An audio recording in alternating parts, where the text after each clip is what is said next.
The blaring horn of the Hesperus could be heard across the isle, but there was no answer. The Hesperus, a lighthouse relief tender, was here to swap crews for the Flannan Isle Lighthouse on the 26th of December, 1900. For it was just 11 days earlier that the transatlantic steamer, the Arctur, had sailed by the lighthouse and noticed that the light was off. Something was wrong. The Northern Lighthouse Board wasn't able to dispatch the Hesperus until the 26th to check on their crew due to adverse weather in the region. The horn, now blaring, was met with no answer from shore. A flare was sent up, but again, no response. Lighthouse keeper Joseph Moore was selected to set off from the Hesperus to make it ashore, climbing 160 wave-swept steps up the rocky cliffs to the lighthouse. As Joseph entered the lighthouse compound, he noticed a clock. It wasn't ticking. Turning next to the table, it was set for a meal that was never eaten. The chairs toppled over. But there was sign of life. A lone canary in its cage. Moore returned to the eastern landing where the Hesperus was docked to report his findings. 2 additional sailors were sent ashore to look for further signs of life. The sailors searched the entire complex, turning up nothing but one pair of oilskins, attire the lighthouse keepers were supposed to wear when leaving the compound.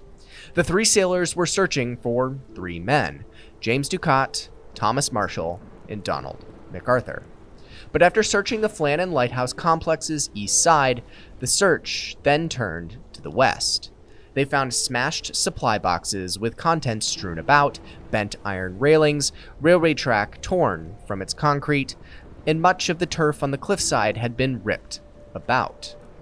But no signs of life. The 3 men had vanished. The captain of the Hesperus would send this message to command after the 3 searching sailors had returned.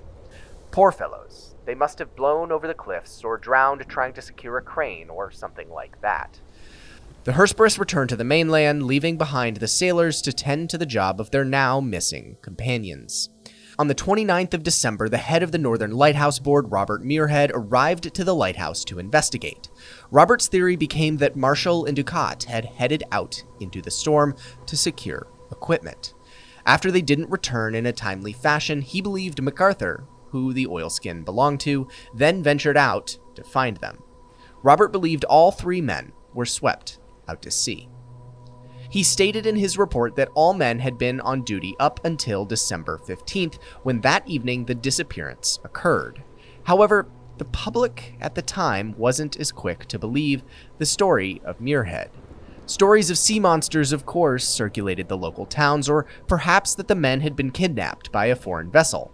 Many also believed, perhaps likely, that MacArthur, known to be a quick-tempered man, had murdered the 2 other sailors, then throwing himself off the cliff after completing the act. The real reason these men were never seen again will likely never be known, as it persists to be one of the most perplexing disappearances in maritime history.